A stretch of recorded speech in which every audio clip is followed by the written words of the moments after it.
আজকের ভিডিওতে আমি আপনাদের দেখাবো কিভাবে বাংলাদেশ থেকে কানাডার ভিজিটর ভিসা অ্যাপ্লাই করতে হয়। Full step by step process.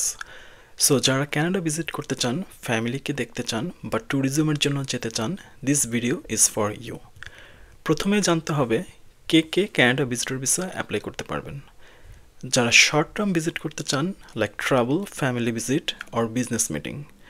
Study or work করতে হলে আলাদা ভিসা লাগবে। এই ভিডিওটা শুধুমাত্র ভিজিটর ভিসার জন্য অ্যাপ্লিকেবল। ভিসা অ্যাপ্লিকেশনের জন্য আপনার লাগবে valid passport, recent digital photo, proof of financial support like bank statement, salary slip or rental or fixed income. Travel history optional, কিন্তু এটা অনেক ভ্যালু অ্যাড করবে আপনার অ্যাপ্লিকেশনে। ইনভাইটেশন লেটার, ইফ কোনো ফ্যামিলি অর ফ্রেন্ড আপনাকে ইনভাইট করে থাকে তাহলে তাদের কাছ থেকে একটি ইনভাইটেশন লেটার নেবেন। এটাও কিন্তু আপনার অ্যাপ্লিকেশনে অনেক ভ্যালু অ্যাড করবে।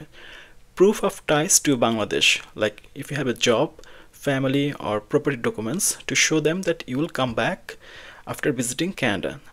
Trip plan, like আপনি কোথায় যাবেন, কোথায় থাকবেন এবং কতদিন থাকবেন। So all together you have to create a trip plan document.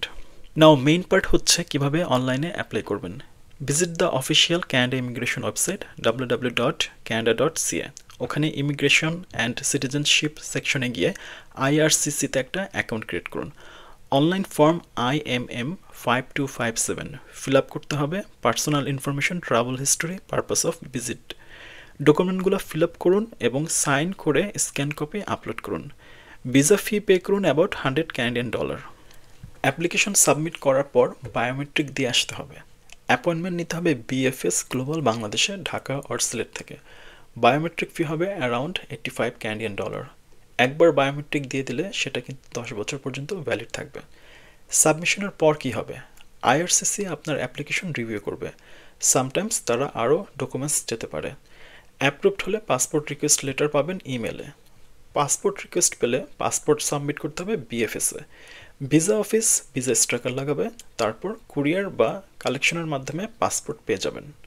কিছু important tips: always be honest, strong tie show করতে হবে বাংলাদেশে। রিয়েলিস্টিক ট্রিপ প্ল্যান করেন, যদি ইনকাম কম হয় ল্যাভিশ ট্রিপ প্ল্যান দেওয়া ঠিক হবে না। সব ডকুমেন্টস ক্লিয়ার অ্যান্ড অর্গানাইজ করে নেবেন। That's it. এভাবে আপনি কানাডার ভিজিটর ভিসা অ্যাপ্লাই করতে পারেন নিজে নিজে বাংলাদেশ থেকে এবং কোনো এজেন্টের হেল্প ছাড়া। ভিডিওটা যদি ভালো লাগে please like, comment and subscribe.